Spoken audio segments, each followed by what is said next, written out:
Bonjour à tous et à toutes, ici WannaCry, très heureux de vous retrouver sur Zone 9 pour évoquer avec vous l'actualité du mois d'avril concernant la technologie, blockchain et les crypto-monnaies. On démarre tout de suite. On commence avec une excellente nouvelle concernant Coinbase qui, comme vous devez sans doute déjà le savoir, il y a quelques semaines de ça, a été listé au Nasdaq et donc régulé par la SEC, ce qui est très bon signe. Et là, récemment, l'échange Coinbase aurait donc embauché Pankaj Gupta, qui n'est pas moins que l'ancien responsable de l'ingénierie de Google Pay en Inde et en Asie-Pacifique, et il aurait été embauché donc en tant que vice-président de l'ingénierie et responsable du site pour l'Inde.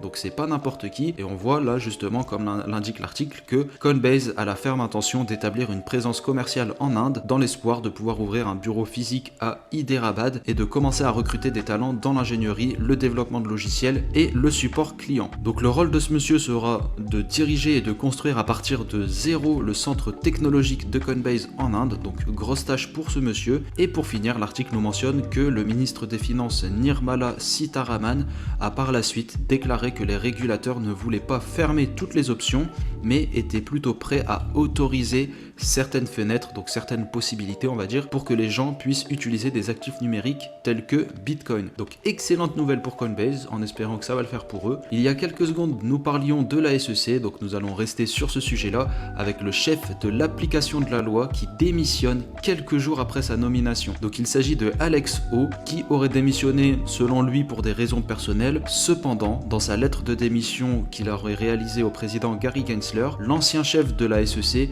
a révélé qu'elle démissionnait pour éviter de devenir une distraction alors qu'elle traitait de controverses découlant d'une affaire sur laquelle elle avait travaillé dans le passé. Donc bon, je vous passe ces histoires passées, je pense que si vous tapez juste Alex Ho, vous pourrez retrouver pas mal de documentation et de faits divers sur cette personne. Et du coup, Ho sera remplacé par Melissa Hodgman, qui occupait auparavant le poste au début de 2021.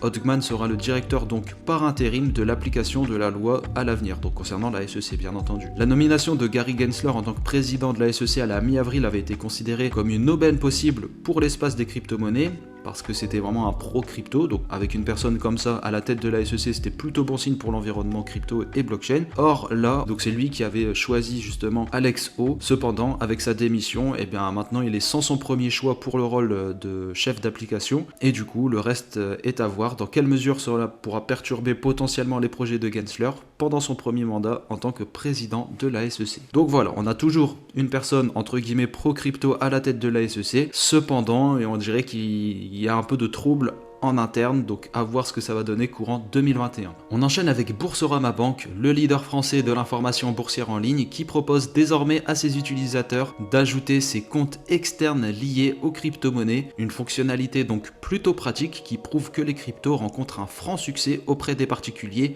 et qu'elles ne sont plus considérées comme des investissements inhabituels. Donc qu'est-ce qu'il propose concrètement? Donc déjà il faut savoir que seules les plateformes Coinbase, Binance et Kraken seront compatibles avec l'application. Et en fait ce que vous pourrez faire, c'est que vous pourrez suivre votre compte courant, votre livret A et votre compte crypto sur la même application. Par contre, attention, concernant les cryptos, ça sera uniquement un accès en lecture seule, c'est-à-dire que vous ne pourriez pas directement placer des ordres via l'application Boursorama Bank sur l'exchange Coinbase, Binance ou Kraken. C'est uniquement de la lecture seule, c'est-à-dire que vous ne pourrez uniquement consulter vos soldes. Donc bon, c'est un petit pas, léger certes, mais un pas quand même vers une avancée. Donc bravo à Boursorama Bank. L'article nous mentionne également comment procéder à l'ajout justement d'un exchange sur l'application.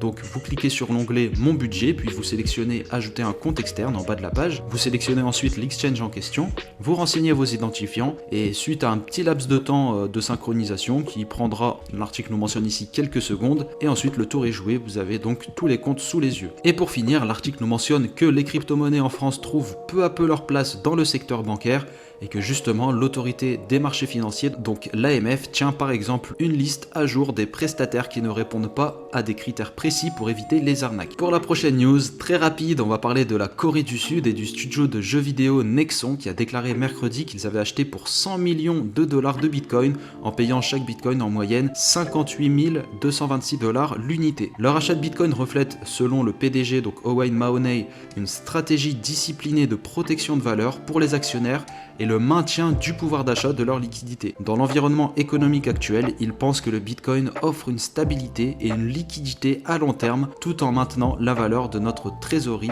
donc la trésorerie de Nexon, pour les investisseurs futurs. Alors on voit vraiment une volonté d'incorporer le domaine de la crypto dans le pays concernant la Corée du Sud, et en tout cas avec ce studio de jeux vidéo là, car il faut savoir que la Corée du Sud, vraiment du niveau jeux vidéo, c'est quelque chose qui fait intrinsèquement partie du pays, hein. Il y a vraiment des écoles de ça, je sais pas s'il y a un ministère du jeu vidéo, mais ils doivent pas en être loin, donc c'est vraiment quelque chose de très intéressant et très positif pour l'univers crypto. Et voilà, donc plus bas on nous indique que en décembre, la capitalisation boursière de Nexon a éclipsé les 30 milliards de dollars en raison de la demande croissante de jeux.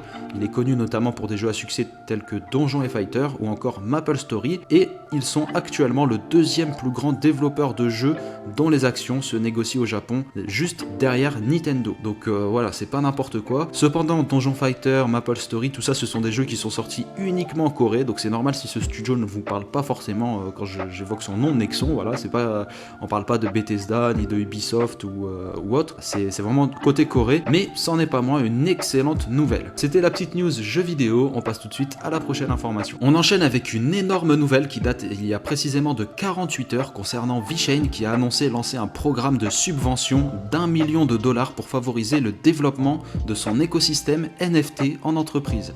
Donc comment ça fonctionne? Eh bien en fait, si vous êtes à la tête d'un projet blockchain en entreprise qui va proposer des NFT, eh bien vous pouvez faire une demande auprès du GitHub, donc le référentiel de développement VeChain, qui décompose les différentes catégories du programme, et si vous êtes choisi, vous pouvez gagner jusqu'à 30 000 dollars pour justement développer votre projet. Donc quels sont les différents domaines de projets visés pour pouvoir bénéficier de cette subvention de la part de VeChain? Nous avons donc les applications décentralisées, donc les jeux, la DeFi, les NFT, etc. Les outils et bibliothèques pour réaliser les tests sur les blockchains.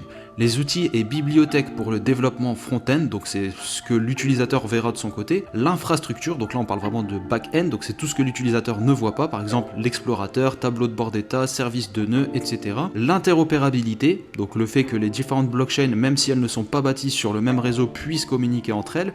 L'intégration de portefeuilles, les applications des entreprises et projets de recherche comme par exemple, on nous cite tokenomics, la gouvernance, la confidentialité, etc. Chaque candidature retenue a la chance donc d'obtenir, comme je vous le disais, un montant maximum de 30 000 dollars en financement décaissé via Tether, donc l'USDT. Plus bas, VeChain, enfin l'article en tout cas nous mentionne quel est l'objectif de VeChain derrière tout ça. Et bien en fait il souhaiterait que les entreprises apportent justement un niveau de qualité à l'industrie, soutenant ainsi l'écosystème VeChain. Les entreprises pourront également veiller à ce que la propriété des NFT soit authentique et appliquée, puisque leur réputation des entreprises même sera en jeu, donc ils ne pourront pas rigoler avec ça. Et également que les entreprises puissent avoir une portée mondiale pour attirer de nouveaux utilisateurs dans l'écosystème NFT. Donc vraiment, je tire mon chapeau à VeChain, grand bravo à vous, et j'espère donc que ça va faire parler et que de nouveaux projets pourront voir le jour grâce à ce projet de subvention. Et j'ajouterai donc à cette news que la télévision chinoise, soutenue par l'État, c'est pas n'importe quoi, a présenté un reportage présentant le rôle de VeChain dans le pays par rapport à l'adoption de la technologie blockchain et des crypto-monnaies. Malheureusement, je n'ai pas l'extrait vidéo du reportage, cependant dans l'article vous pouvez retrouver l'interview qu'a porté donc Channer Gang, le chef d'équipe de VeChain. Donc je vous mettrai tout ça bien entendu en description. Donc vraiment gros taf de VeChain pour ce mois d'avril, grand bravo à eux, et on passe à la prochaine news.